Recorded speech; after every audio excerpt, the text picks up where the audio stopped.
Funny. Bernie, I think we have to take you on the road. I need that kind of an introduction everywhere we go. Good morning, everybody. And just so you know, Chris Manival, my chief of staff, is in the other office, scared to death because I went out for a long walk this morning. And he said, well, we got to get you down to the Rayburn Building Horseshoe by 9:30 to get you into the inauguration. And it's like, it's a little bit before 9. I'll be fine.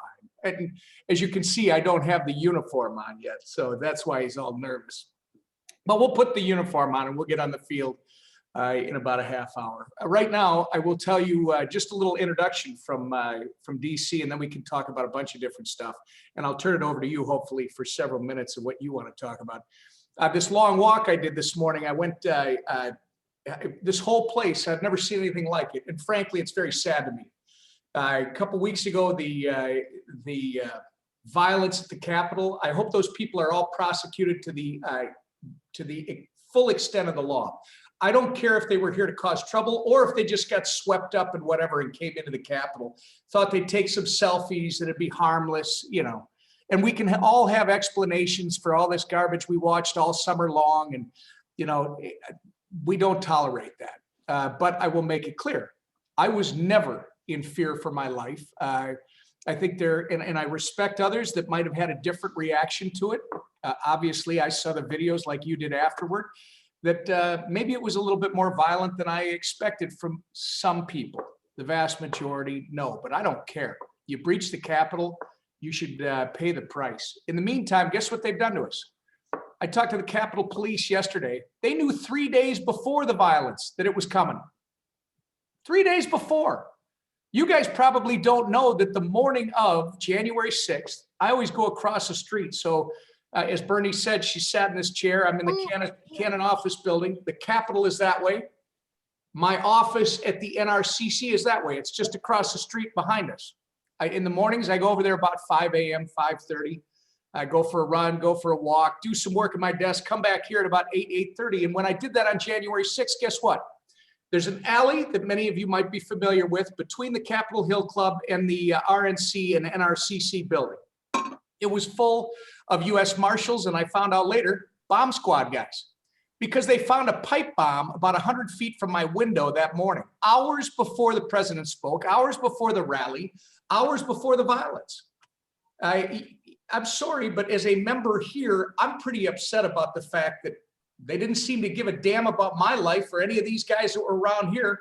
They knew 3 days in advance that something was coming. They had to know that morning, by the way, for those of you that don't see the world exactly the way I do.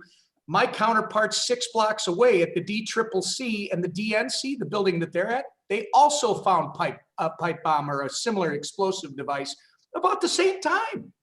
If that didn't send off the alarm or sound off the alarm that we have something more than a rally, we have something more than a protest, and we better take precautions. I'm telling you, there has to be a full investigation as to why it was not done. You can take whatever position you want with the president, but look, I take responsibility for our rhetoric. I think everybody in elected office needs to. You know, when Maxine Waters is telling people to confront the president's cabinet in public places, wherever they are, when my family has a Wright County sheriff parked out in front of the house because we've got death threats and all the rest of it. And by the way, it's happening to everyone with an election certificate right now. This is not a Republican Democrat thing, and it's not specific people. It's happening to everyone. This has got to stop. But I tell you all this because I went for a walk this morning. I want to walk down the mall. I have a member's card, which I could if I wanted to, but the guy said, look, it's all locked down. You probably don't want to try. You should see this. There are enough troops here to occupy a small country. It's very sad. And when I talked to these guys yesterday, because the Capitol Hill Police, we're in this together, they told me, I thought that this would all be packing up tonight after the inauguration, they'd be leaving. These guys are telling me the rumors they're hearing, they're going to keep this military presence here in Washington, D.C., perhaps through the State of the Union. That's 3 weeks from now. That's insane. Now, happy to talk about what votes we had leading up to this. If any of you want to talk about the constitutional vote on electors, if any of you want to talk about the impeachment vote last week, happy to talk about all that. But I just want to, before I turn it over to you, so I know what you want to talk about, just give you a flavor. I think from this point forward, what you're going to hear from me, this representative, we got to start celebrating the positive in this country. We got to stop being Debbie Downer on every damn thing that's out there. I know COVID's a bad deal, but you know what? We're a great people with a great country, and we got to start looking forward. We got to start being positive about we're kicking its rear end. We've got a vaccine. Our governor's got to do a much better job distributing it. I know he's been pointing at Washington now for several months, but I'm going to tell all of you, go to the CDC website. Do you know that Minnesota has already had over 500,000 vaccine doses given to us? And we're only distributing at a rate of 31% or 32%. I don't know where our media is, why they will not call a spade, but they're not doing it. You and I, though, I think going forward, business is what it's all about, Main Street businesses. We got to start being positive. We got to talk about the great things to come. We got to get this economy moving again. And we got to get everybody that's got a comorbidity issue, diabetes, heart disease, people that are 65 years and older, get them all vaccinated as soon as possible so we can start getting back to doing what we do best, which is creating things and making a better life for ourselves and our kids. In the meantime, guess what? This guy, the new guy that you've got a picture with, Teresa, maybe you can call him real quick and tell him, you realize he's canceling Keystone, right? The pipeline. He's going to issue like 11 or 12 executive orders today. And I bring up that one in particular because there are a lot of union men and women, a lot of hardworking men and women across this country. They decided to vote for him. And guess what? One of the first actions he takes is a big thumb in their eye. So that's why I think we got to be positive. People are hurting in this country. There's a lot of division. So be part of the solution, not part of the problem. And then as we go forward, we got to make it very clear. Ocasio-Cortez, Ilhan Omar, Rashida Tlaib, those of you that don't agree with me on this, that's fine. I'll take whatever criticism you have. But I thought about it on my walk this morning. Their selfishness and greed and lust for power has to be checked because it is. It is. I know they talk about equality and all the rest of it, and that's great. We all want that. But this idea that you're going to tell people how they can do things, where they can do things, when they can do things. Folks, we've got a representative in Minnesota who said, frankly, being without mandates, having the freedom to wander our streets is a privilege. I disagree with that. And again, I'll take whatever criticism you have, but this is just Tom Emmer, the Minnesotan, the American that grew up just like you. It's not a privilege to be free. It's my right to be free, and it's your right to be free. And somehow we all got to start having that conversation again. I think the others will come along. But anyway, other than that, I don't have an opinion today. I'm happy to answer whatever questions you guys have. And again, if you have criticisms for my little diatribe there, I'll take them. And I'll be happy to learn from them maybe. You know, if you have a question, put it over in the chat and I'll kind of try to call through them if that's okay. And then you'll be able to see too, Tom, if you want the kinds of questions people have. Okay. I'm just wondering, kind of the whole point is what do you anticipate moving forward? You're talking about these executive orders. I've heard some wild and crazy things about you know, the annuitization of personal retirement funds, that there's a plan out there to do that, which would remove the right of heirs to have those leftover funds that would actually go to the government and basically become a government retirement program with the failure of Social Security as we move forward. So I don't, you know, it's like everything I hear is very bad. Now I'm hearing it from one side. So kind of what, I mean, is it gonna, what kind of power does Republicans have to balance this right now? I'll tell you what my hope is. And maybe this is why I'm a little edgy this morning when I saw what the president-elect, soon to be the president, announced he was going to do with his executive orders. I see our friend Jim Knobloch, who served the area so well in the Minnesota legislature. Jim, we know what divided government is all about. This one's not necessarily divided because they will control all the levers of government. You know, they'll have the House. They have the House. They'll have the president's office, and because of the deciding vote, they'll have the Senate. But here's the hope, Teresa. Joe Biden, despite the fact he's been pulled very hard to the left, Joe Biden's history was not like that. And he understands if you're going to have any success, I believe he understands, if you're going to have any success, it's so divided within not just the United States, our country, but within the Congress. The margins are just too narrow. And, you know, I have this other job, this campaign job, which our job is simply to make it clear to voters who the choices are. And there are members from the Democrat side of the aisle that frankly are in districts that they're very vulnerable.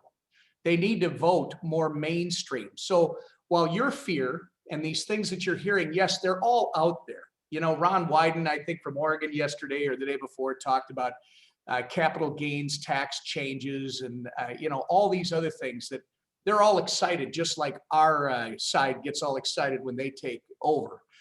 My hope is now reasonable minds will take charge. You know, I guess maybe I'm a little frustrated because I thought that would happen last week. I thought the president-elect would step in, much like Gerald Ford and others did in the early 70s, and say, hey, it's a time to come together. Yes, we got issues here, but we all have issues. Let's try to turn the page and move on to the next administration. And they didn't do that. So I'm hoping that that happens yet, Teresa. And if it does, then all those things you're hearing, they should be tempered pretty well. And maybe we'll get some good things out of this Congress. Like one that I think we all agree on would be a great infrastructure bill. So maybe we'll get that North Star done, huh? Boy, you sure do know how to just pop a guy right in the mouth.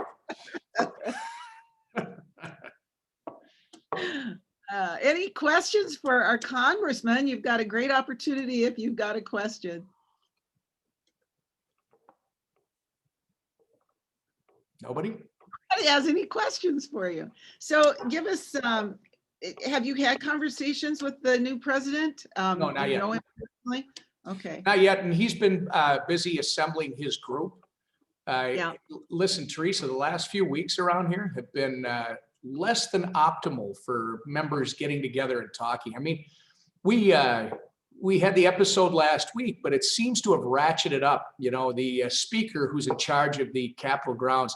I don't know how many of you are aware of this, but the mayor of the District of Columbia, Mayor Bowser, she isn't in charge of the Hill. She has no say over what happens on the Capitol grounds. And quite frankly, Mitch McConnell isn't the last word. The last word is the Speaker of the House. You know, it was John Boehner, Paul Ryan. It's now Nancy Pelosi. She makes all those decisions. And who knows? I'm not going to be critical of her. I've decided to put a smile on my face, unlike some of my colleagues. She put these metal detectors at the entrances to the actual House floor, which I think a lot of people are taking issue with because they think that's, you know, that's more of a finger in the eye type move. I look at it this way, and I don't believe that it's necessary, but she's in charge. Put a smile on your face. Thank the Capitol Hill policemen for doing it. Tell them you're sorry they're being put in this position, and just go through the darn thing the way you do anywhere else. And I think those are the types of things, Teresa, that have been happening the last couple of weeks that really have made it tough, I think, for some members. And of course, the incoming administration has had this ongoing issue with the outgoing administration trying to resolve all of their challenges to the election, which, you know, they did. They brought over 60 lawsuits. Every one of them was dismissed. Jason, you and I have talked about this a few weeks back, and they've exhausted everything they were supposed to do. If anybody has any questions about that certification vote, it's really interesting. Democrats have been objecting to certified electors since 2000, since the 2000 election.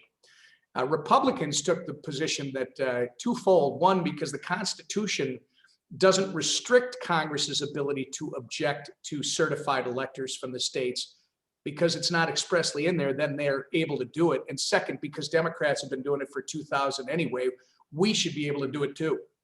I disagree. As Jason and I talked about, I thought the Constitution was incredibly clear. Remember, there's a amendment in the Constitution that makes specific note that if something is not expressly, a power is not expressly enumerated to the federal government, it is reserved to the states. And the Constitution is supposed to be a limiting document. And there's only two instances when Congress inserts itself into a presidential election, according to our Constitution, our US Constitution. One is when a candidate does not get 270 electors, and that didn't happen. And the other one is when a state sends alternate electors, slates of electors. And I know that some of my constituents were concerned because they thought a state like Arizona had sent an alternate slate of electors, because there had been some reports out there that groups had met and voted on these alternate slates. Well, anybody can meet anywhere and vote on an alternate slate, and they can send a letter to the Library of Congress, which the Library of Congress will accept, but that's not how it works. The state legislature would have to have an alternate slate of electors, and that didn't happen. So it was certified, and now we move on. Now we go to the next step, and hopefully cooler heads are going to prevail on this this issue involving the riot as well. And by the way, some of you may disagree with me, but it's very interesting that the press has decided to use the term insurrection and coup. Ladies and gentlemen, unless you can show it to me, I have yet to see it. There was no plan. All there was a plan to disrupt. Some people wanted to be violent. Some people wanted to, rush the door. But this idea that I think our governor tried to promote, that they were coming to kill members of Congress and they had some plan to disrupt our government. Again, I think it's more important that we get the investigation done and find out why the alarms didn't go off much earlier, so that the Capitol Hill Police had protection for themselves. We never should have lost these officers. And it's tragedy. Tom, we did get a couple of questions that pop in. I know you've only got about a minute. So, maybe just quick, do you have any comment about energy policy changes that are being affected by executive orders? I'm sorry, I was reading the two that were on here. What was it? Oh, you're talking about Jim's? No, Tanya sent me one direct that says, if you could comment on energy policy changes that are being affected by executive orders. Are you aware of it? Yeah, Tanya, I gave you the first one, and that's the Keystone Pipeline. I was thinking about this walking this morning. Gas for the gallon here is $2.69. At home, I think we're close to $2. Remember what it was 6 years ago. 7 years ago, it was over. At one point, it was $4 plus at home, and it's going to be very interesting to see what these policies, how they impact the global price of crude. And Tanya, yes, there is going to be, and there's a certain segment of the population that absolutely believes it's imperative. But remember, these policies that they can do out of the White House, they will impact the people of most modest means that can't afford these increased fuel prices. So hopefully there's some sane people that get together on both sides and recognize it should be an all of the above energy policy. As you try to push for these alternative energy sources, just don't kill the ones that right now are affordable and accessible for people to survive. So we'll see, but he can do a lot. And I'm going to blame it on Congress. Since 1998, Congress has not passed the 12 appropriations bills that are required on or before September 30th every year. That hasn't happened since 1998. And that goes into, Jim, your question where you asked what can happen on a continuing resolution, because what's happened since then is midnight, September 30th comes and goes, the 12 appropriations bills that at the state level, because you did the biannual budget through the Ways and Means Committee, you had to do it every 2 years and you had to have it done or the government shuts down. And what they do here is we pass this continuing resolution, which just passes the last budget on until we can get the budget resolved. No, a continuing resolution in response to Jim's question, a continuing resolution cannot pass minimum wage. I mean, I shouldn't say it can't. A continuing resolution, they could put riders on it. But minimum wage would be so controversial that I just don't see them being able to attach that to a continuing resolution, which, by the way, Jim, wouldn't happen until next October 1st. I guess it could be the last week of September. But that spending bill that was so controversial a couple of weeks ago, that is the budget from the last Congress, or the spending bill that takes us to September 30 of 2021. So we aren't going to have any changes unless it's legislated through the House, the Senate, which is possible, and the president's desk. That's probably more likely if minimum wage or something like that advances. And then, Tanya, so where I was going with this on your energy issue, because Congress has not passed those budgets on a regular basis every year, that's why you've seen the rise of the imperial presidency under Republicans and Democrats. And when I say the imperial presidency, it's one of the criticisms I used to have for President Obama, which I certainly could have given to President Trump. Our executives are signing these executive orders as if they're law. And because Congress doesn't exercise its authority to oversee the executive branch and to pull back money from budgets and do other things, the oversight, it's hard to keep that executive in check. You know, the way it's supposed to work is the legislative branch is the most powerful branch of government. The executive branch can make suggestions, but they're supposed to pass them through the legislative branch, and the executive can obviously veto something from the legislative branch. But it's been pretty much diluted over the last 20 years. And I think if we're going to see this work, Congress has to reassert its authority.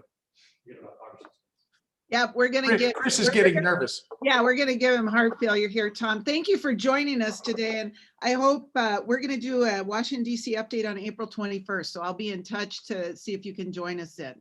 That sounds good. Matt Chapman, though, before I go, Matt asked about the plans to provide support for our hardest hit businesses. Matt, first off, we just passed a $900 billion, about a $900 billion COVID relief package.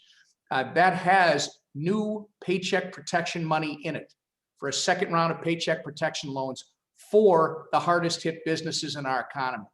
And with the what's that? And chambers of commerce. Thank you for that. You included chambers of commerce. Well, and watch what is yet to come. I know that the president-elect, again, soon to be president, announced a $1.9 trillion bill. I got to tell you, I'm really nervous about that. We haven't even started to spend the $900 billion, and we're already talking about another $2 trillion. This money tree is gonna rot pretty soon if you don't start doing what you're supposed to. So that'll probably be the biggest debate going forward. Anyway, thank you all. Please be safe, and let's if my words were too strong for you, please. I want to hear back from you, because as I've been telling my colleagues, respect is the word. We should be able to have very direct debate. We should be able to disagree in a very aggressive manner, just so long as we know when it's done. We're still Americans, we're still Minnesotans, and we still want basically the same things. And we can't have this violence, this craziness that we're seeing from both sides, by the way. Okay. So thank you. Enjoy the day, Tom. It's a big day in DC. Enjoy it. I'll be the one not wearing a coat. All right. Thank you, Tom. Appreciate it. Thank you, guys. Stay out of harm's way. All of us. Thanks. All right, and we're going to move now to our second special guest, and that is the Vice President of the U.S. Chamber of Commerce. Ron Eishogg is the U.S. Chamber's Congressional and Public Affairs Division Vice President. He is actually off today, so is joining us on his day off, and we're really happy to have him. He speaks to a lot of very important national and international audiences, and I'm just so pleased to meet him and welcome him to our government affairs group. So thank you, Ron, for joining us. Thank you, Teresa. It's great to be here. I'm not the only one coming in on my day off, but my good buddy, John Kirchner, who I know you all know, is out there in the virtual world too. And we're both very, very happy to be here. Thanks for having us, coming to you from my basement. I really appreciate what Congressman Emmer said. We're all Americans. We're gonna get through this. I think we understand that a lot of Americans are angry, but it's a question what you do with that anger. Talking with your members of Congress, doing these kinds of things is enormously important. Members of Congress need to hear from you about things that are important. We need to give members of Congress the ability to get their jobs done. And then we also need to support those results. Elections have consequences. Votes in the House and the Senate have consequences. The right way to deal with those consequences is at the ballot box, is in the advocacy, in the work that we do, in the strong work that you, Teresa, do. The wrong way to do it is to go up there, storm the Hill, kill a Capitol police officer, have a protester killed because you don't like the outcome of something. So that's where we're at now. And how do we get the wheels back on track? We're sort of in an interesting period. We're here on Inauguration Day. President Trump has left the White House. He's finishing up his speech and will be on his way to Palm Springs shortly. President Biden will be sworn in a few hours, less than 3 hours now. And Teresa, I just sent to you a list of the executive orders that the Biden administration will do on day one, and you can send that out if you'd like. So what have we seen? Good, excellent. So what have we seen so far? It's been a very slow start. This transition has been an interesting one. On the one hand, the transition has been interesting because of a couple of close elections, and then also the elections in Georgia. It was unclear who was going to run the Senate. And in a 50-50 Senate, it's clear that no one is going to run the Senate. We'll get into that in a second. But traditional things, vetting the new president's nominees, is usually something that the administration, that the Senate does between being sworn in in the first week in January and Inauguration Day on January 20th. The Senate has largely not done that. There were a number of hearings yesterday in various committees for DHS, for Commerce, for some of the other important hearings, but getting the new administration officials in place on day one is going to be a little bit more slow than normal. The other big thing is that, like the joke that I made about no one being in charge of the Senate. One of the big things that needs to be addressed right now is how McConnell and Schumer are going to work together to get things done in the Senate in this 50-50 environment. We've had 50-50 before. It's been a long time. At the beginning of the Bush administration in 2001, there was a 50-50 Senate between Inauguration Day and sometime in May, when Senator Jeffords switched from being a Republican to caucusing with the Democrats. What happened during that 5-month span? An education bill passed, a tax cut bill passed, the budget resolution passed, budget reconciliation bills passed. Lots of legislation happened in those 5 months, and that all happened on big bipartisan votes built from the political center out. So a 50-50 Senate is not necessarily a recipe for inaction. Things are very, very different now. In 2001, you had Majority Leader Trent Lott and Majority Leader Tom Daschle. The Republican and the Democratic leaders of their parties liked each other. They got along pretty well and were able to come to accommodations to get things done. Like I said, education, taxes, lots of other things. McConnell and Schumer really don't like being in the same room together. They don't have a cordial relationship, and it has been difficult for them to work together on a whole host of things. That's more than just personality. I think on a personality level, they're both fine. I think in the politics level, there's a very strong left flank and there's a very strong right flank in the respective caucuses, which makes it much more difficult for leaders of both parties to come to agreement. And it's made it difficult for Schumer and McConnell to come to an agreement on how they're going to run the Senate. Also in 2001, it was pretty clear on election night that there was going to be a 50-50 Senate.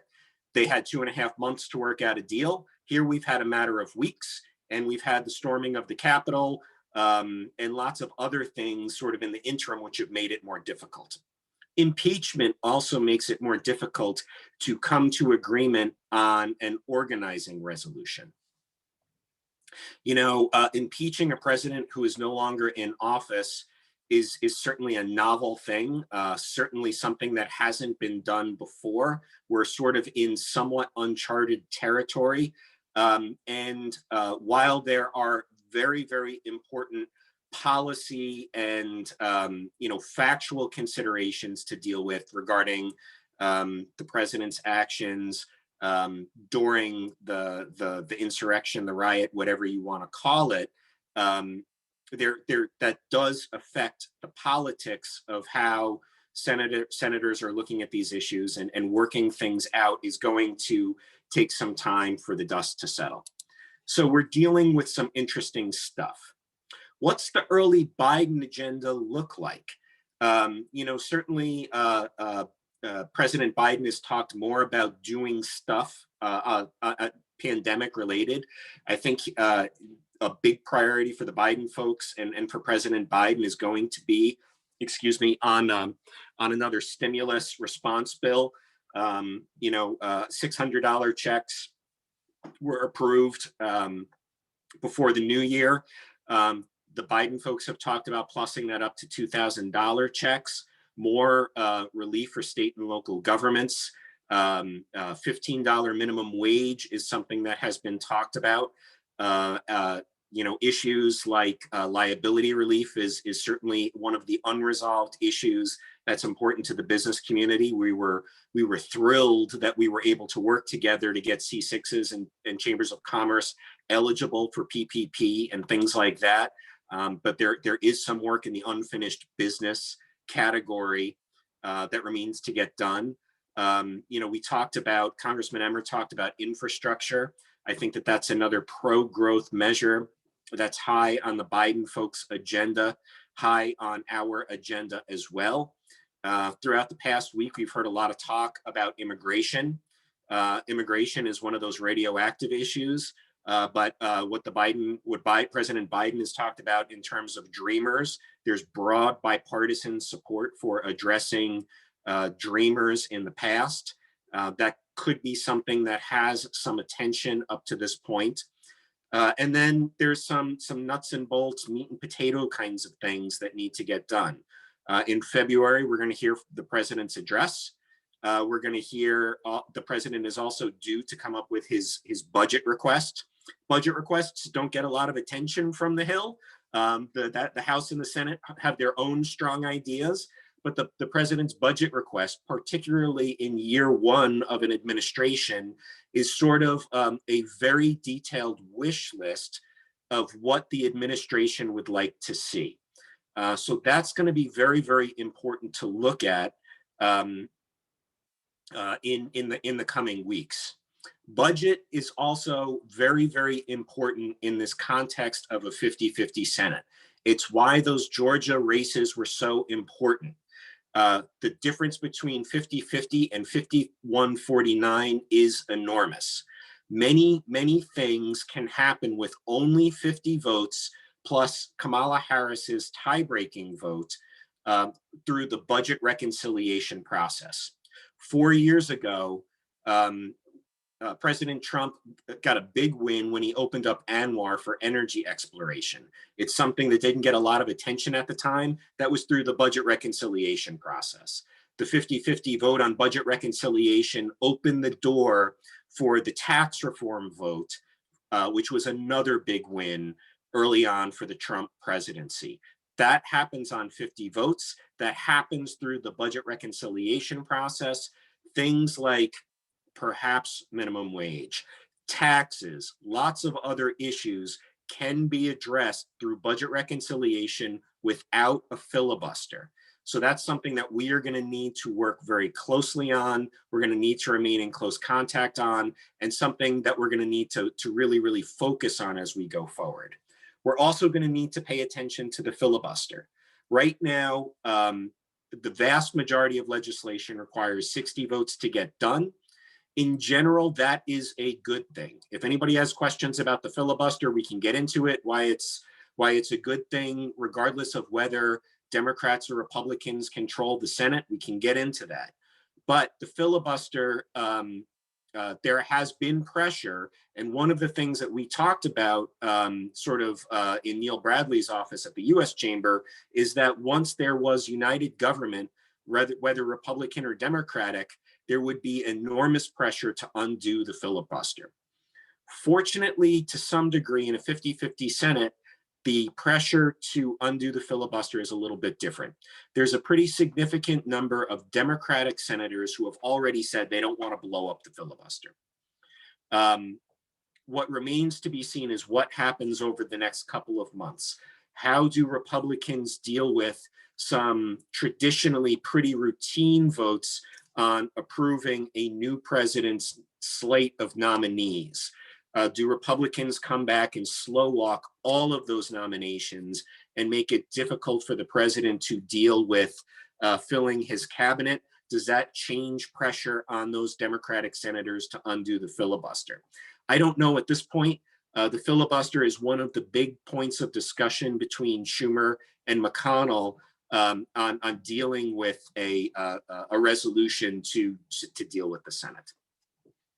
So that's looking at sort of the early part of the Biden agenda. And while there are plenty of challenges out there, McConnell and Schumer don't get together on too many issues. You know, the House is extraordinarily close. Right now, Nancy Pelosi has a functional 2-seat majority. There's been, after Election Day, she had a 5-seat majority. A couple of House members have been tapped to serve in positions in the new Biden administration. So she's only got 2 seats of wiggle room. And as Tom Emmer was talking about, you know, you've got the squad out there. You've got a lot of very aggressive progressives in the Democratic caucus, which are agitating and pushing Nancy Pelosi further to the left, if that was at all possible. That makes it difficult for Pelosi to come to agreement too. Allowing Nancy Pelosi to get to 218, allowing Chuck Schumer to get to 60 or 50 votes in this knife's edge situation where the House and the Senate are so closely divided, it's enormously difficult. So there's lots and lots of challenges out there, but we also need to talk about the positives. I really like what Tom Emmer said about celebrating the positive. When we're in a situation where everything is evenly divided, that is a recipe for common sense and coming together in compromise. Let me say that again. When things are so close, cutting deals is an option. We can work together to get things done. The royal we in the business community, we in the labor and environmental movement, as Democrats and Republicans, and that those in the House and the Senate. I remember back to 2012. In 2012, at Christmas time, we were facing another fiscal cliff. It was on massive tax increases. It was on a debt ceiling vote. We worked together to put pressure on the House and the Senate to avoid this fiscal cliff. And it was really looking bad. We were coming up to New Year's Eve and there was no agreement yet. Mitch McConnell went to the floor and said, I have put in a call to Vice President Biden and I am waiting for him to call me back. Vice President Biden called back Mitch McConnell and they were able to work together to get a deal that Republicans could support, that Majority Leader Reid and the Democrats could support, and that President Obama could support. So Mitch McConnell and Joe Biden have some experience working together on things. And as Tom Emmer was saying, we need to celebrate the positives. I put it a little bit differently. We need to treat members of Congress like we treat our children and like we treat our pets. We need to reinforce good behavior. These members are going to be taking some very tough votes on some things. We need to celebrate that. We need to support that. There's things that need to get done: immigration, spending, COVID relief, infrastructure. There's a lot of issues where we need to work together. The business community isn't going to like everything that comes out of this White House, isn't going to like everything that comes out of this Congress. We're going to push for the best deal, the best compromise that we can get, and then we're going to move on. We need to celebrate, recognize, and support those members who are taking tough votes. And I think that maybe before I open it up to questions, I want to talk a little bit about a couple of things that the U.S. Chamber is doing sort of on that score. You've heard us talk about for years our chamber scorecard, how they voted. We've graded members of Congress since 1965. We've used those scorecards for our endorsement decisions. And you've heard me and lots of other people from the chamber make the comment that you score 70% or better in our scorecard, you get your picture with Tom Donahue. You get endorsed in your next election. You get less than 70% in our scorecard, we come and burn your house down. We can't talk about that. That's a great joke, but that's not reality. What we need to do is we need to support members of Congress, get them up to 70%. Those members, particularly Democrats that are in that 50 and 60% range, we need to talk with them and figure out ways that we can either work together to get to 218 in the House, to get to 60 in the Senate, and maybe get them up to 70%, get them closer, get them to a point where we can endorse them in the next race. To do that, we've changed how we do our scorecard. We are including leadership and bipartisanship in our scorecard. Since 1965, up until the last 2 years, you were either with us or against us on your votes. Now we're looking at whether you're with us or against us, sometimes on issues where there aren't votes. Are you a leader on issues that are important to us, important to the business community that haven't come up for votes yet? If you are, we want to take that into account. There's also lots of other issues out there, and we're grappling with what happened on the Hill last week. And how do we deal with political endorsements? A warm body that's part of a pro-business majority that has done otherwise embarrassing or deplorable kinds of things in terms of inciting violence and things like that, they're going to forfeit our endorsement. Their actions have consequences, and those are things that we're trying to figure out how we are going to address them. And I look forward to, if you have questions about that, we can get into that. You know, some businesses out there have talked about freezing political donations, lots of other things. There's lots of options that we are considering. But like I said, some members of Congress are going to forfeit our endorsement because of how they act and how they behave.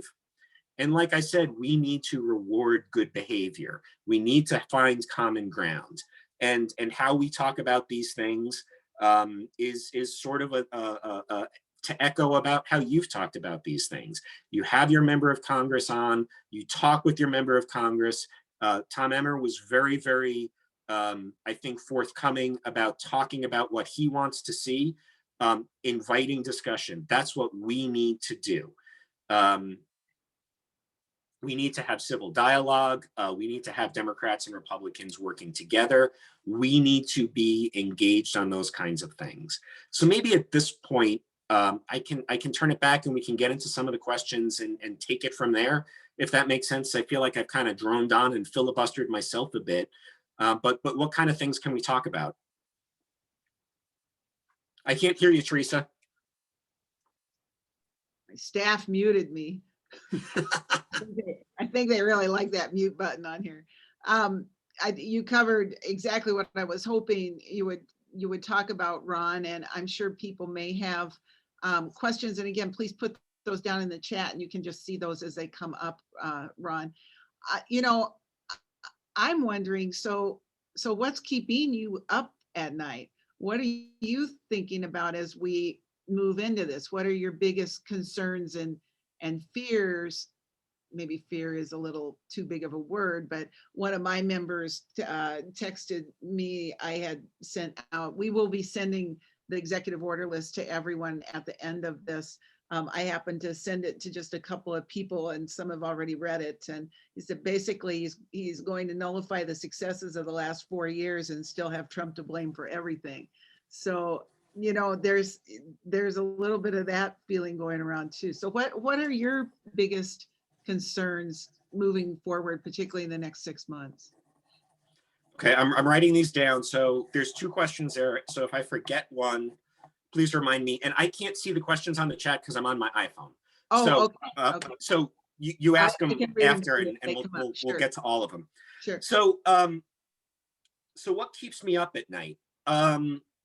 Last week was really, we're working from home. You know, the Capitol is a block away from our office on the Hill. Many of you have been there.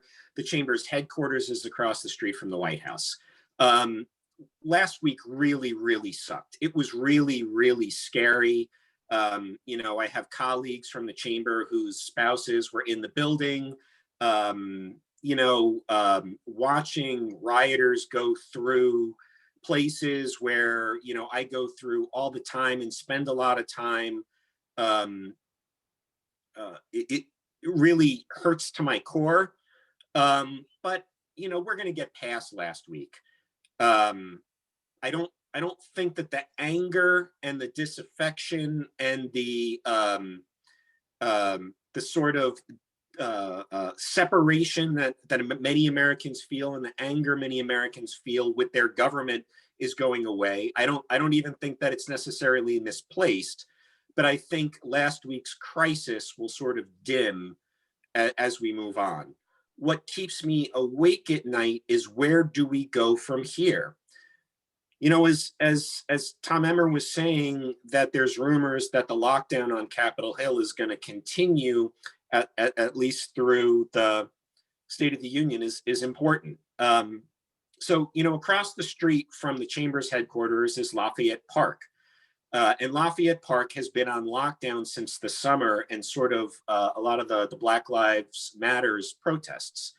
You know, they cleared out the park. President Trump came across, went to the church, went back.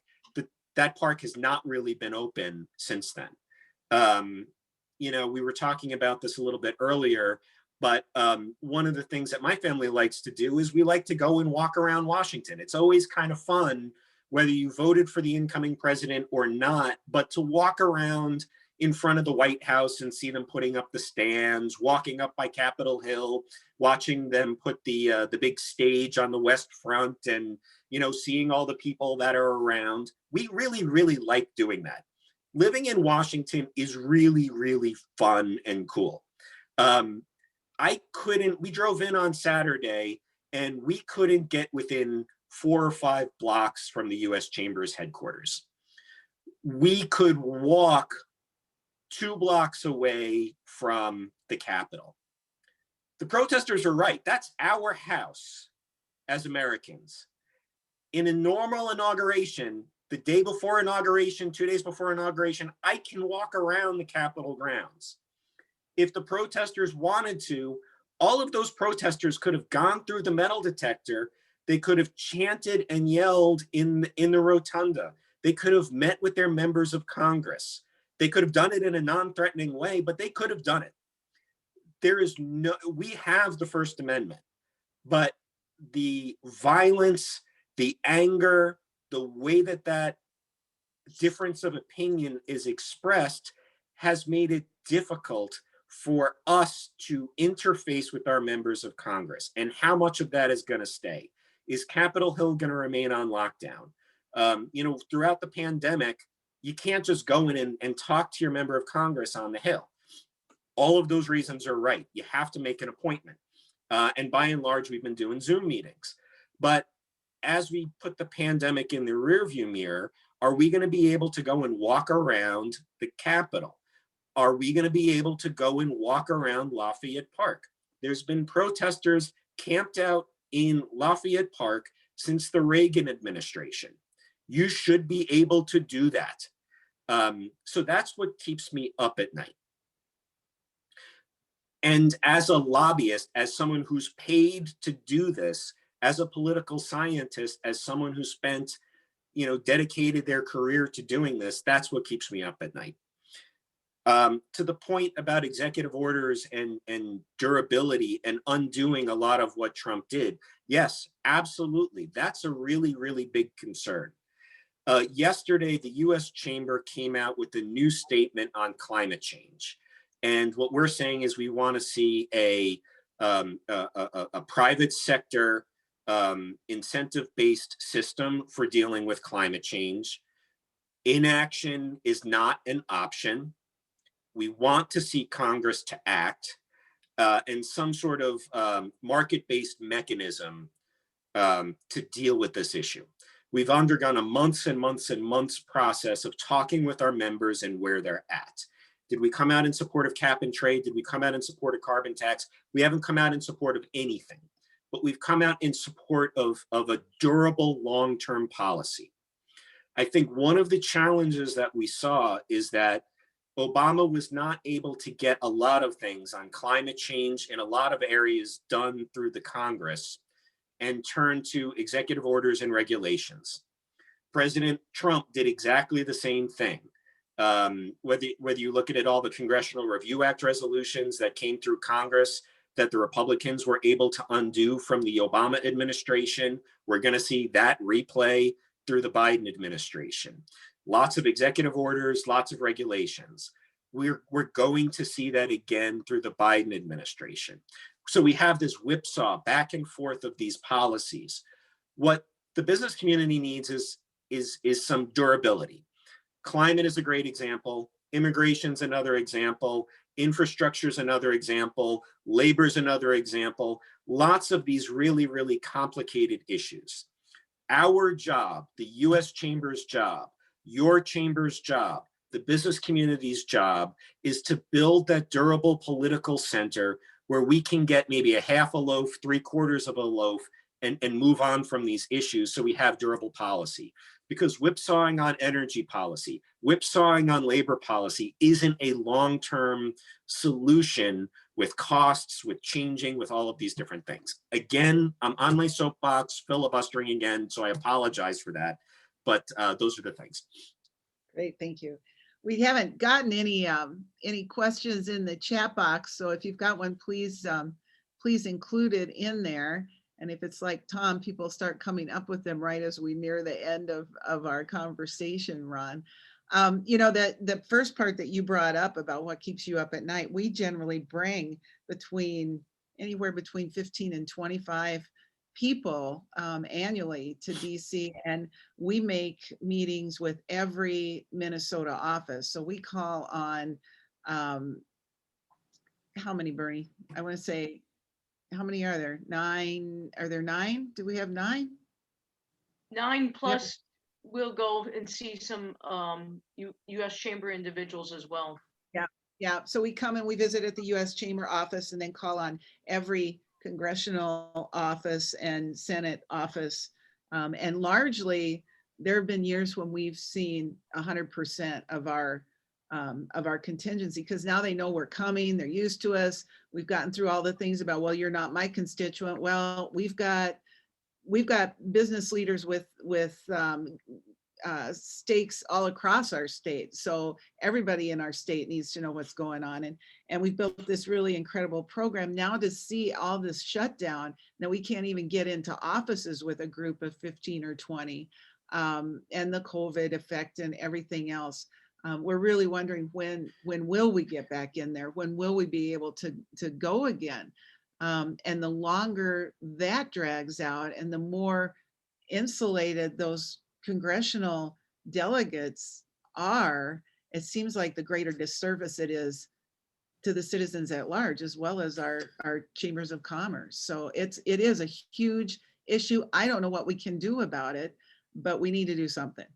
And I think that word is the right word. It's insulated. We don't want our members of Congress insulated behind iron fences.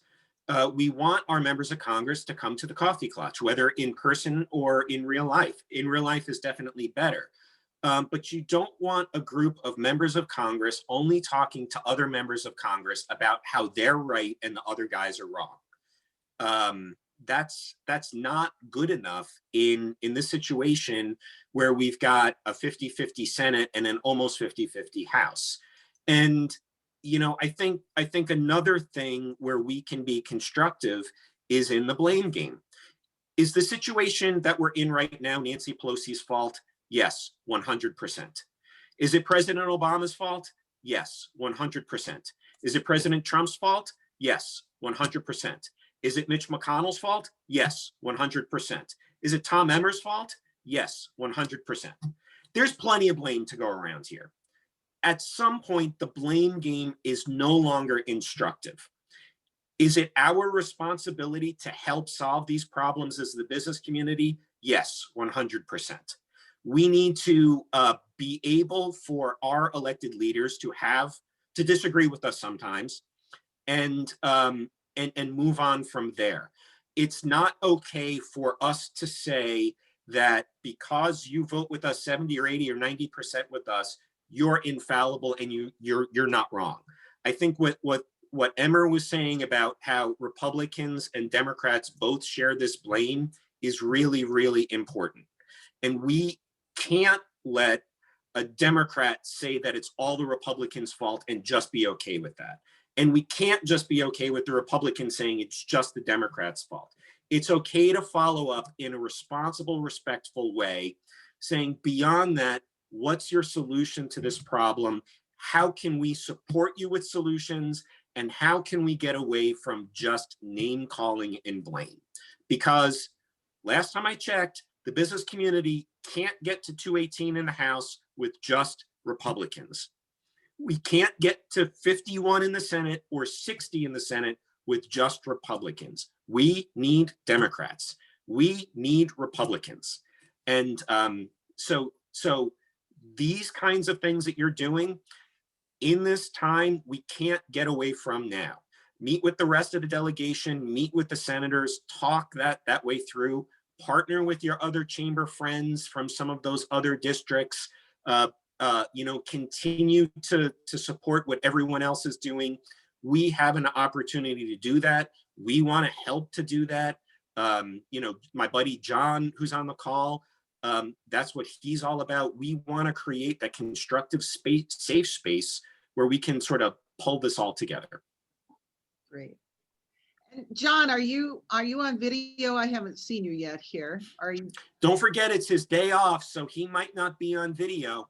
I am might here. still I be in actually his came to the PJs. office for some peace and quiet. Are you on video? I am. You want to just say a couple of words? So there you are. So people can recognize you. And this is John Kirchner. He is our regional U.S. Chamber representative that we work with closely, and you all have seen at a number of different meetings that we've hosted, as well as some U.S. Chamber meetings here. John, you want to just say a couple words?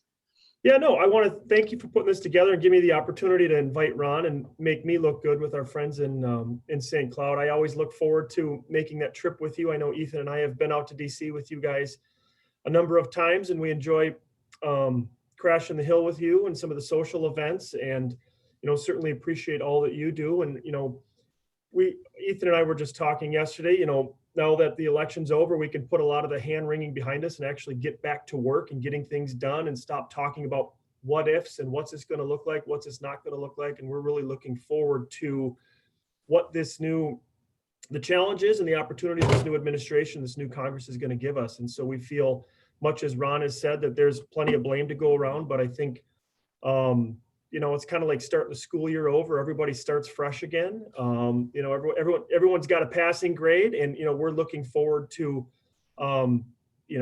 building relationships with our existing friends, building new relationships with new members of Congress, but also some existing members of Congress from Minnesota and across my region. There are some opportunities with Republicans and Democrats to bring them together and to get some meaningful things done. So, there's, like I said, been a lot of hand wringing about the election, about the politics of this, but I'm certainly excited and looking forward to the opportunities we have to do something meaningful for the business community, and particularly in partnership with our local chambers like you, Teresa, and St. Cloud. Wonderful. Thanks, John. We appreciate all your support as well. So I think I'm going to close it up. I want to thank Ron. Thank you so much for being with us today and Thanks for having me.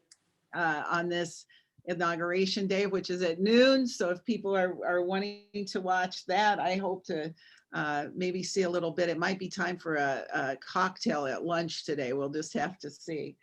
There is a big news story in Washington about a lot of people breaking their dry January vows on Inauguration Day. There you go. It sounds like a good reason to do it to me.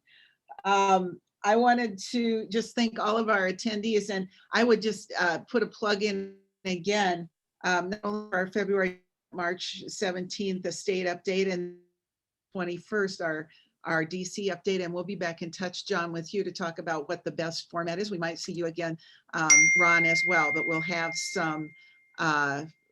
some legislators on with us, so there might be some benefit to you around that too. So I want to thank everyone. Bernie, do you have any wrap-up words of wisdom for us? I don't, not this time. My head's swimming and trying to wrap my arms around everything, but thank you to Ron for your presentation.